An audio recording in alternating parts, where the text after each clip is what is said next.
নামে হুম আপনাকে যাইয়ে বাঁচতে বাঁচতে চলে যায় হুম তখন তো রাত যায় না যে পড়ে গেছে দেখতে পাচ্ছিস না আমি তো সই দেয় না ঠিক মতো তাই কীভাবে দেয় তারপরে আমি সামনে জল খাইনি আমি তো বড় বাড়ির মাইয়ের দুটো সিঁড়ি বান্ধা ফুয়ে একটা বিটিরা না একটা বেটারা নাই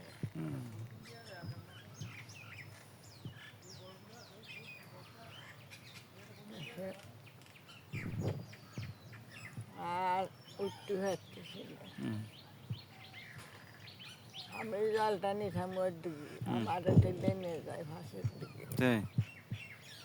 আমি তো সারা জীবন বান্দা কাটের স্নান করার অভ্যাস হ্যাঁ বিটিরা এক পুকুরি বেটারা এক পুকুরি তুমি যত বড় বাড়ির মেয়ে এই এলাকায় তো অত বড় লোক নাই আছে তাহলে এই এলাকার সবচেয়ে সেরা বড় লোক বাড়ির মাইয়ে তুমি ডালি বাড়ির উপরে কোনো বাড়ি ছিল না এলাকায় না চরণডালির নাম শুনলি সব নয়নবালা সে বড় লোক ছিল তোমাকে বাপের বাড়ি নয়নবালা বড় লোক ছিল না অনেক থাকলেও এত বড় লোক না তোমাকে সাথে পারতো না নয়নবালা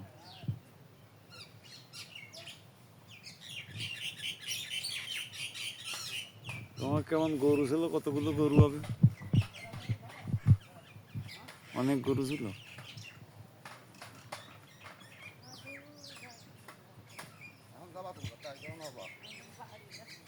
পাকা গোল ছিল না আমি তো যে দেখেছি পাকা গোল গরু গোসলা লাইন দিয়ে গোশালায় গরু ভরা 7:30 দিয়ে গাই চলবে 7:30 বা বিয়ে গাই থাকতো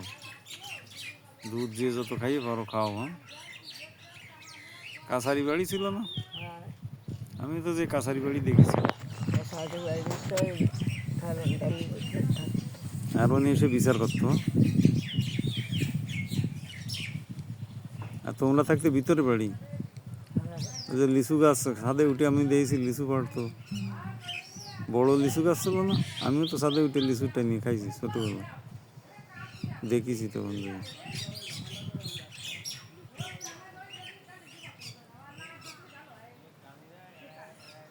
দিন হয়ে গেলে তারপর তো লিচু লিচু গাছ আমার বাসের পালে পড়লো কিন্তু দিতে চায় না তাই না আমার বাপরে সেটা যেন কইছে যার আছে লিচু তার নাই কিছু গাছ কাটি ফেল গাছ কেটে ফেলা কত বড় লিচু গাছ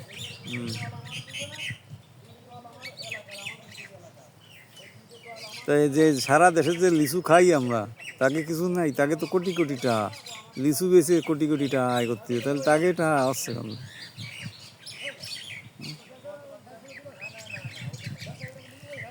এই লিচু তো আর চান্দের দেশের তো আসে না এক বাড়িতে তো আসে সেই বাড়ি লাগে এত টাকা হয় কীভাবে যাবা নাকি একদিন বাপের বাড়ি বেড়াতে যাবা ডালি বাড়ি ওই যে হ্যাঁ ডালি বাড়ি নাই ডালি বাড়ি ভেঙে চুরে ইয়ে হয়ে গেছে মুকুল মামা তো খুব যত্ন করে দেখা বাবা বাবা কয় বাবা বাবা কয়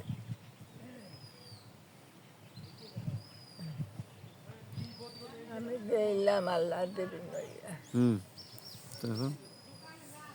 হাই কিনে নইলো মেয়া বাড়িতে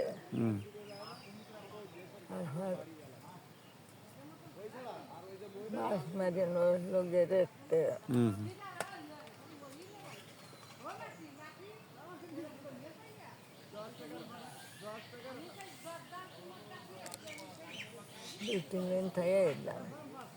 ভালো যত্ন করে তাই না